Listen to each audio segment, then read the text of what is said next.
welcome to week three of Bachata 2. So this week we did our second part of traditional. This is basically just a continuation of what we did last week. So last week we worked on syncopation footwork, and then just like general kind of footwork and like styling in our hips.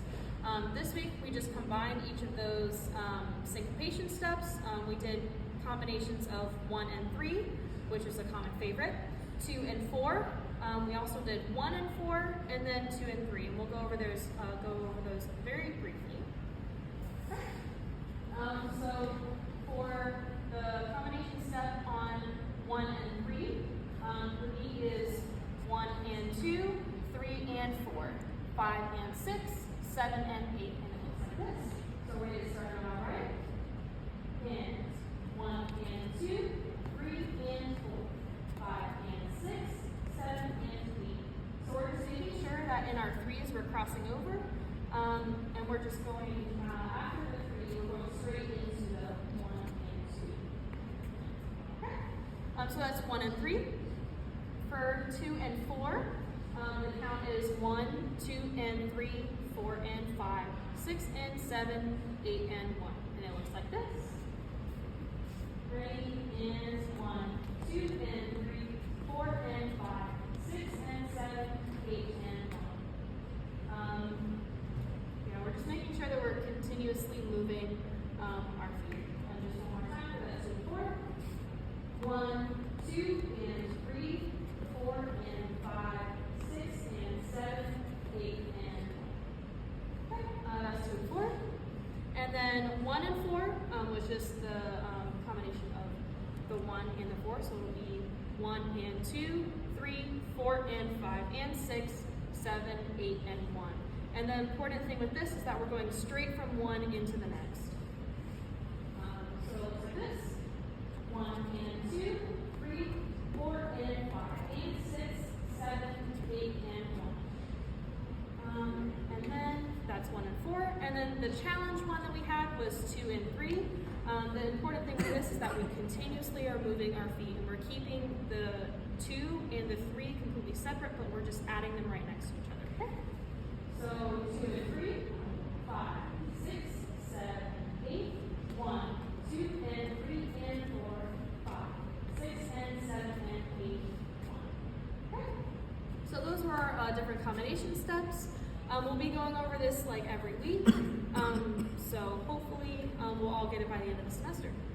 But yeah, so the next thing that we looked at today was connection and frame, which is very important in traditional bachata to be able to convey different kind of styles and different kinds of movements, and ability to have the follow do their own kind of styling or the lead to do their own kind of styling. So what we did, we basically were engaging our lats. What we did, we brought our hands up and then brought it down. We're engaging this little section here, and we're bringing our pressure towards our follow. What we're not doing is we're not bending the follow's elbow back behind because it's going to hurt the shoulder of the follow. We're not pushing with our arms because that's not what connection is. Connection, basically how I described it was we are pushing, Eileen was describing it as you're pushing the energy from the floor all the way into your back through the arms to your follow. And in this way, it's kind of like we are pushing like a heavy piece of furniture. So we're like having this continuous pressure here. Things that we did, we brought our hands up, continuing with the pressure, bringing them up, bringing them down. We also did some weight shift to the side. We also did, we did like back and forth. So shifting to one side, and you can step backwards, kind of like you're driving a car. Whenever we're going forwards, we're giving that energy towards our follow, and they should be, lessening the connection. They're lessening they should be lessening the connection to maintain the same amount of pressure. When we're going backwards, the opposite is true. So the follow is seeking the connection of the lead, and they should be maintaining the pressure as I'm going backwards. So I should theoretically be able to do this whole thing and change the speed at which I am following. So how this applies to traditional bachata, one of the things we do is bring our hands up.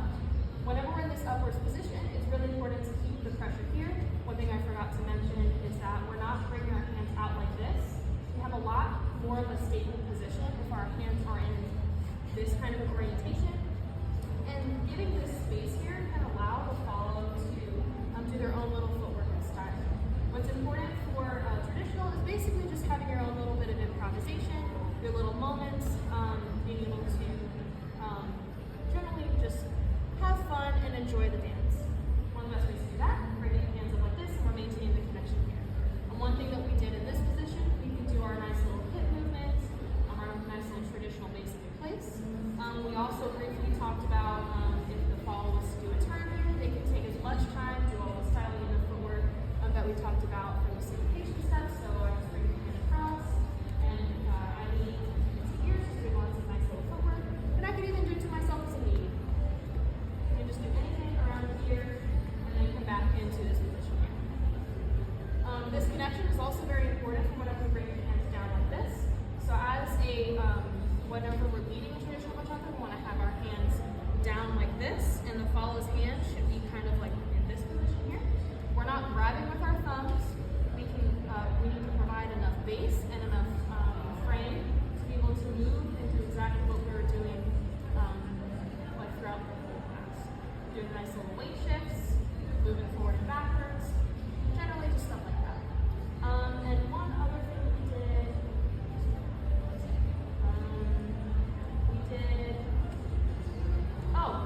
the thing that was important for us in terms of being able to lead things as a traditional bachata lead, we can only lead footwork through weight shift or through a level change. And we did application of this through the syncopation step of 1. The syncopation step of 1 in closed position, there is a level change that we talked about, so it will be like this. 1 and 2, 3, 4, 5, and 6, 7, 8. Because of the connection and the frame that I have with Eileen, she's able to determine that I'm going to be going down, and that might indicate that I'm doing something different with my legs, with my feet. The important thing to note here is that you cannot actually control the follow's feet because your hands are not connected to them. But you can provide the space and